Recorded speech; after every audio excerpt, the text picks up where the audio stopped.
Hello, everybody, and welcome to Sake Revolution. This is America's first sake podcast. I am your host, John Puma from the Sake Notes. I'm also the guy who made the Internet Sake Discord, as well as the lead mod over at Reddit's r/sake community. And I'm your host, Timothy Sullivan. I'm a sake samurai. I'm the director of education at the Sake Studies Center, as well as the founder of the Urban Sake website. And every week, John and I will be here tasting and chatting about all things sake and doing our best to make it fun and easy to understand. Well, hello, Tim. How are you doing this week? I'm doing great. How about yourself, JP? No complaints. No complaints at all. Just, Good. living the dream. Another day, Hey, another that's sake my line. podcast. Another day, another sake podcast. And the one thing I'm really happy about today, we're doing a branded episode, Tim. Yes, we are diving into a brand, kind of telling the story of the brand. And I'm very excited for these episodes. They're always a lot of fun. Yeah. I always say that sake is more than just liquid in a bottle. It's all about the people who make it, And yeah.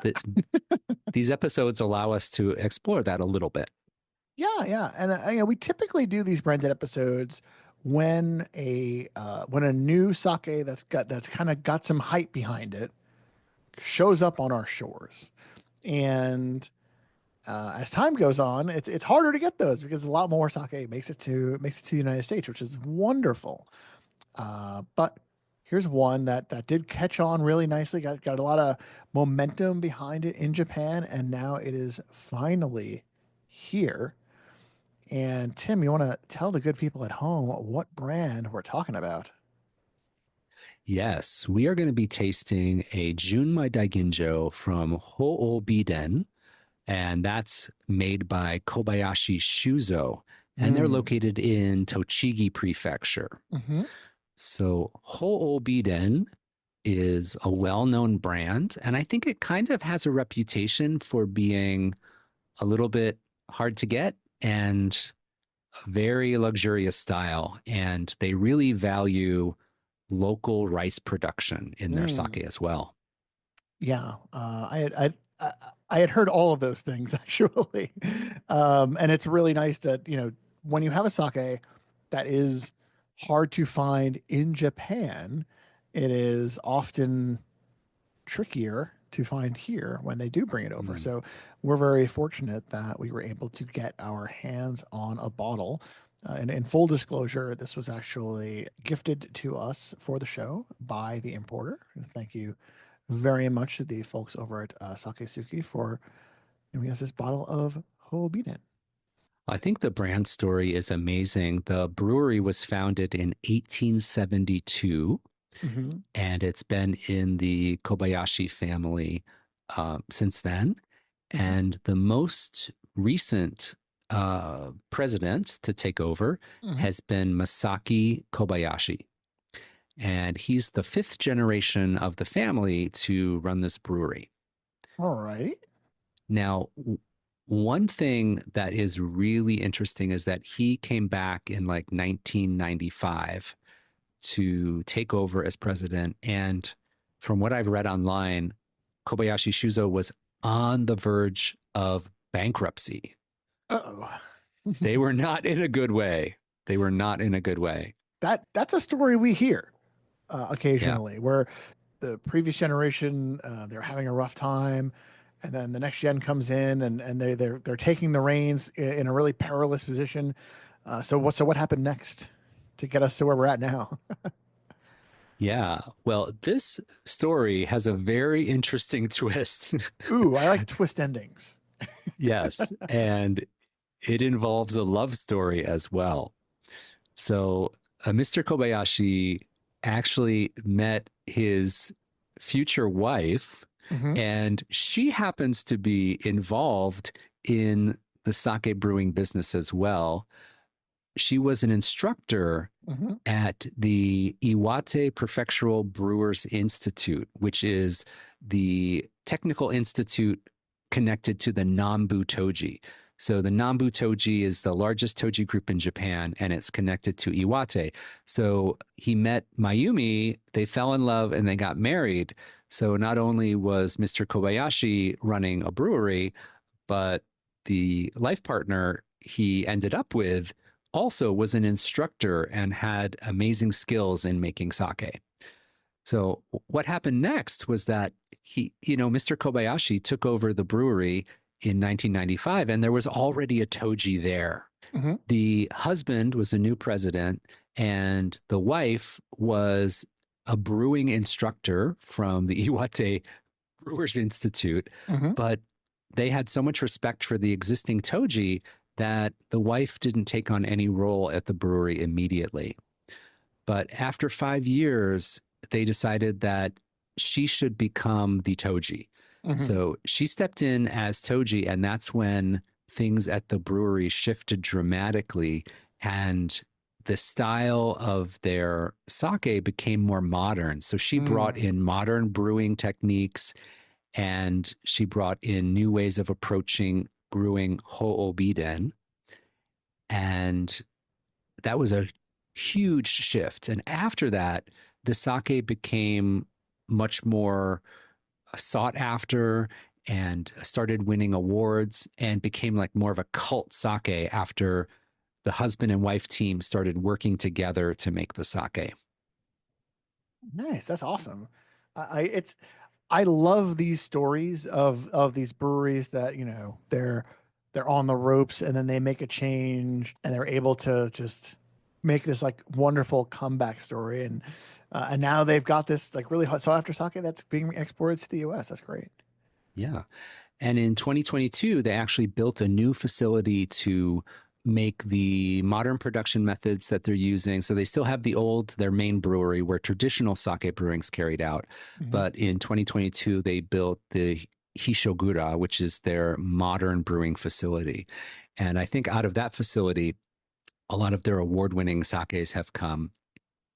And it's been a real turnaround story to go from the verge of bankruptcy in 1995 to winning gold medals and being a sought after cult sake all these years later. Yeah, that's awesome. That's fantastic. Good for them. I'm so glad to hear that. I just wanted to mention one last thing. I mean, Sure. there are not a lot of female Tojis or master brewers in Japan. No, not at So all. Mayumi is contributing greatly to the success of this brand. And I think it has to be acknowledged that this is a rare situation where it's a husband and wife team. The husband is the president, the wife is the master brewer. And that's just not something you see every day. No, it's a Like, I feel wonder, good idea. Yeah, it's a feel good story. but what do you talk about at the dinner table? It's like, oh, the Moromi temperature was this, that, blah, blah, blah. Well, uh, this brand is very sought after, and we were super lucky to receive this sake as a sample to taste on today's podcast. I'm thrilled to be featuring this. I've never had this particular one before, so we're both going to be reacting. yes. And the sake that we have from Hououbiden is the Asahi Mai. It's a Junmai Daiginjo. And John, Mm. do you want to give us the stats for this sake? Sure. Now, if at home you heard Asahi Mai and thought Mai, that sounds like rice, you are absolutely correct. This is in addition to the name of the sake, it's actually the name of the rice that's used here. So I'm going to jump right into that and we'll backtrack a tiny bit. This is using Asahi Mai from Okayama. Apparently, Asahi Mai, very, very difficult to cultivate, not easy to get along with is this rice. So they're putting in a lot of work, a lot of effort to bring this to us. As Tim mentioned, this is from Kobayashi Shuzo over in Tochigi Prefecture. Lots of good sake coming out of Tochigi these days, Mm-hmm. I think. Oh, yeah. Yeah. That Asahi Mai is milled down to 50% of its original size. The yeast is listed as house yeast. So I'm assuming that is something proprietary to them, or do you think they're doing something ambient? Probably proprietary, right? Proprietary, yeah. Yeah, that's my thought. I don't think the flavor profile is matched up with an ambient yeast for this one. Unfortunately, we don't have sake meter value for this. It's a little under wraps, much like the yeast. And but we do know that the ABV is 16% because that's the law. They have to tell us that. All right. So the only thing I have to add is that this sake rice called Asahi Mai, the Hmm. only other thing I know about it is that it is a non-crossbred heirloom variety. So Oh, like omachi hasn't been crossbred and is like an original heirloom strain. I've read that Asahi Mai, Asahi rice is also a non-crossbred heirloom strain. And I think that is one of the reasons it's so difficult to cultivate and to grow. It hasn't been crossbred to facilitate different things to make it easier to work with as a farmer. So this is an original heirloom strain, and that's one thing I read about this particular sake, and I think that's why they want to feature the rice so prominently in the branding. right. Yeah, it's very important to note that when people are crossbreeding and trying to make new types of rice, it's not just for flavor. It's not just to try and change how the sake tastes necessarily. It's also very important for making it easier to cultivate because if you get larger yields, you're able to make more sake at a lower price. This is, when you're using the original stuff, it becomes a little bit more difficult and more expensive. Okay, so Tim, let's take a look at this label real fast. All right. So it is dark. This is a like a very dark bottle, almost a black bottle, and the label is Mm. black, and the lettering is dark gray. They're going for like a mood, right? John, I think the kids call it a vibe. Oh, it's a vibe. Oh, okay, It's a sorry, vibe. sorry, kids, I screwed it up. Yes. The Hououbiden kanji though is in like silver, which is very nice. It's a shiny. Looks Yeah. pretty cool. I think this label might be for the Western market. It's like a one piece wraparound label. It might be a Western market label, but I am excited to get this in the glass. And there's also a phoenix on the label. Oh yeah, is that what So that is? there's a bird. So the phoenix is the of course the symbol of rebirth. Mm-hmm. And I think they use that phoenix icon or iconography in all of their branding. So it must be Mm-hmm. tied to their brand, which is Right. very cool. Yeah. Yeah, All right. Should we get this open and in the glass? we absolutely should. All right. All right. I've got it in the glass. Mm-hmm. Let's give this a smell as we usually do. Mm. Mm, Ooh, very subtle, very. very elegant. This is not showy, is it? No, no, it's not. It's nice though. It's got that. Hmm. Mm, it's lovely. I'm having a really hard time identifying Mm. this.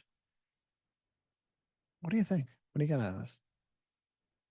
Well, I think the aromatics are very subtle, very Mm-hmm. clean. There's a hint of something that could be a whisper of fruitiness, Mm-hmm. but there's almost like an incense quality to it.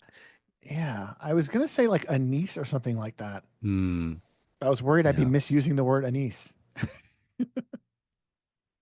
Something yeah. This. almost minty on the nose. I don't know what it is. Mm, But when you said incense, that I think that mm, might be what I was detecting. yeah, and I don't mean like hardcore Catholic Church incense. I'm talking No. like wafting Japanese incense from the tea house next door. Oh, okay. All right. Mm, yeah, it's got something very pleasant but light, and it's a very gentle aroma. Extremely. All right. Are you All ready for a right, sip? let's taste. Mm, Ooh, so good. that's nice. There's a Mm, there's a wonderful little like bite of acidity on the finish there that I am a big fan of. I think for me, bite is too strong a word. Mm-hmm. This is very silky. Hmm. and it has like a velvety texture. It's soft. And again, it's not in any way overtly fruity or tropical fruit or any of that. No. It's very reserved. Hmm. Reserved elegance is like the word that comes to mind. It's like um, very silky smooth and hints at maybe an apple or some kind of fruitiness, but very restrained and very, very elegant. It's so much about the texture for me here. Very velvety and delicious, not heavy at all. It's 16% alcohol. It says Genshu, so there's no water added to this, even though it's brewed to a lower alcohol level. Hmm. And I think that this rice, the special rice they're using, the Asahi Mai, is contributing to some of these flavors that we're having a hard time really pinning down. I think this goes back to that original heirloom non-crossbred rice. So it may be that we're discovering the flavors of this Asahi rice. I think you're right. And I think that one of the things that's the most fun about this, that it is sort of like subverting expectations in a way. You know, you're having this Daiginjo, you're expecting like, oh, it's gonna be fruity and blah blah blah, fruity and light. And like in this, it's like there is some sort of a fruit here, but it's a very different style, much like, I'm agreeing with you Mm. 100%. Is that this is it's very unusual and I like it a lot. It's very challenging. Mm-hmm. It's Yeah. very challenging to describe the flavor while being extremely comforting from a texture standpoint. Like we've been down the road with silky, wonderfully textured sake like this before, but the taste here is just so it's just so there's so much to explore and unpack.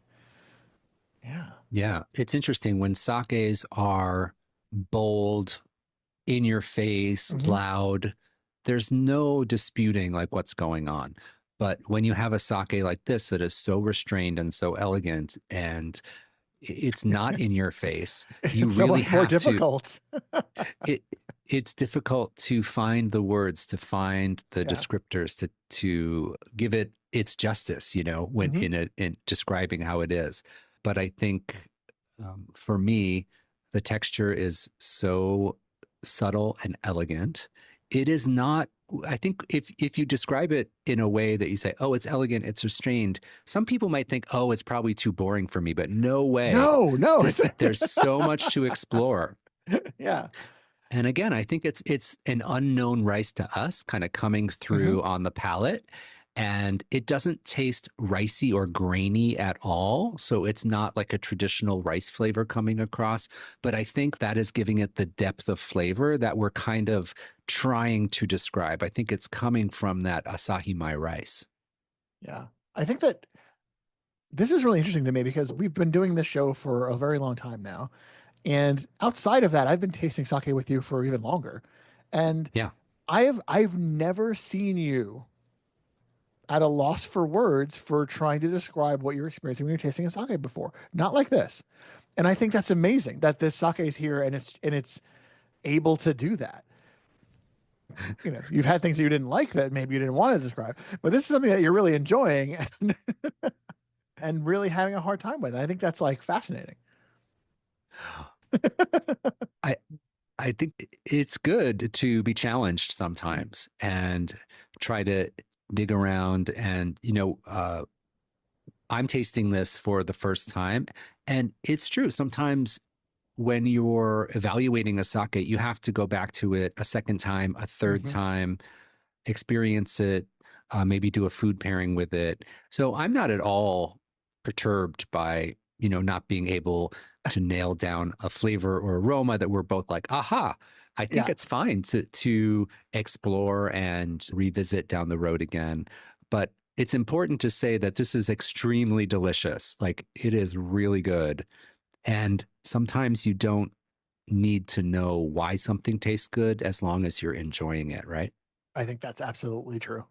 It's just such a Mm. hard sake to describe. It doesn't fit into the nice little bubbles and little compartments that we have in our minds for a lot of sakes that taste like that are of this type. It's a lot of fun to delve into something new. Yeah. Well, I do have a tasting note from the brand. Should we read that and see what they say? I am very curious to see what they say. Yes, Okay. absolutely. So they say the muscat driven Ginjo aroma introduces a vibrant bouquet that is beautifully complemented by the balanced umami and refreshing characteristic of Asahi rice. The Mm. palate offers a rich depth with a light, crisp base, making it both approachable and versatile. The flavor remains stable when cooled, ensuring a consistent and high quality experience in every glass. Oh, So they don't go into much detail. They they gave us don't. they said muscat driven aroma. Hmm. No, I'm gonna. Mm, Mm, yeah, it's not It's as muscat grapey as I would think, but right. When I hear driven, I'm yeah. thinking it's it's taking the wheel. Mm, No, this is it's subtly there, and it's not something I yeah. picked up on earlier. But Yeah. yeah, I do like how even they avoided specific known fruit descriptors that like don't really apply to this sake. This sake is different. It's fun and it is all these things that they described it as though. Yeah. Really nice. So I want to know what you think about Hmm. food with this. Since this Oh, is yeah. yeah. So we've got texture. The texture here, you got that silky, elegant, like it's so wonderful.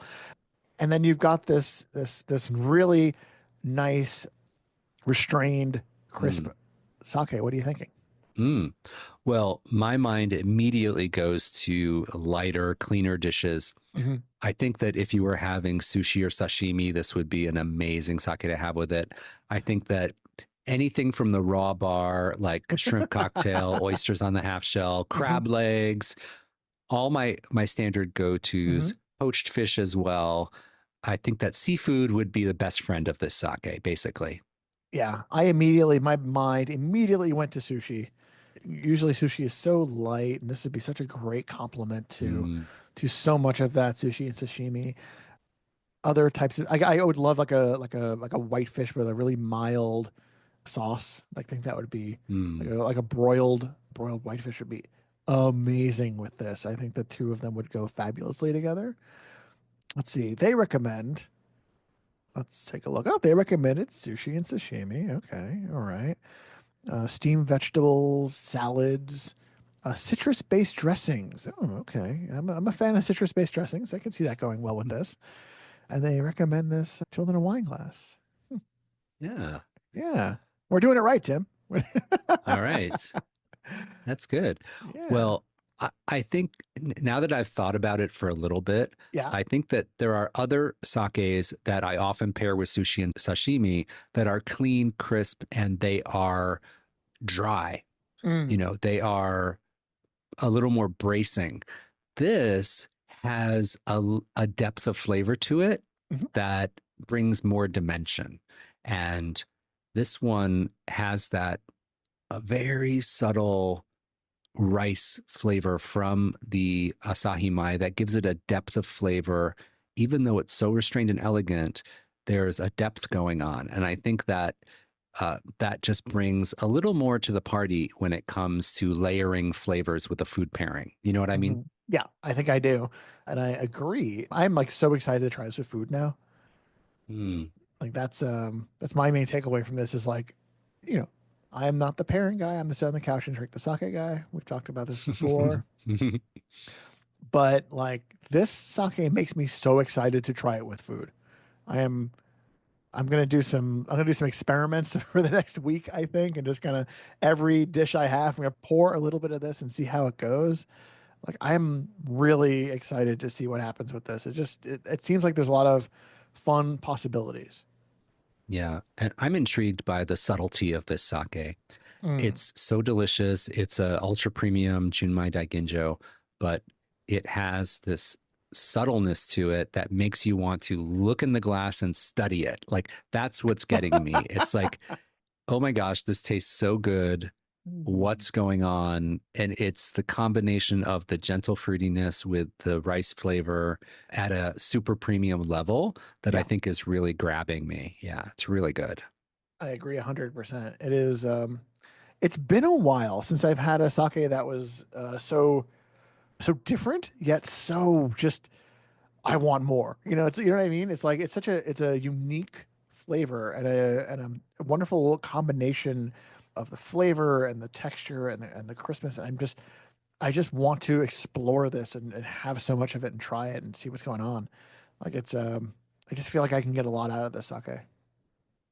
Yeah, it's appealing, it's elegant, but I think it's fair to say that this is also food friendly for a Junmai Daiginjo. Yeah, for sure. Absolutely. Yeah. Yeah. Yeah. And note that my first instinct wasn't I'm taking this to the couch. I'll see you later. This is my first instinct was I need to try this with some food. So the brand again is Hououbiden. It's a little difficult to say. Hououbiden. It doesn't exactly roll off the tongue. Hououbiden. Hououbiden. Hououbiden. But I'm really excited to try more sakes from this brand now. What about you? Absolutely. I would be lying if I said I haven't tried other sakes from this brand because I very much have. And they are honestly, they're the other ones I've had from them have been wonderful and elegant, but they were a little Mm. easier to put into a box where you're just like, this is, this one's very nice and fruity. It's got a really, a wonderful mouthfeel, et cetera, et cetera. Like there was, they were easier for me to just kind of like go like, okay, this style, this is that style. Whereas this one for me is just just a different style. It's a new style for me. Mm. Really nice. Yeah, I think one thing I didn't mention earlier is Mhm. that I think their water comes from an underground source. Uh-huh. So that might mean that their water has a bit more minerality, and that might add to some of the layering in the sake as well. That's just I'm taking a guess here, but I did read that they use an underground water source. Cool. And I think that might play a role in some of the depth of flavor and layering that we're getting here. But I'm excited to try more from this brand for sure. So, John, do you know any of the other sakes that Suki is bringing in from Hououbiden?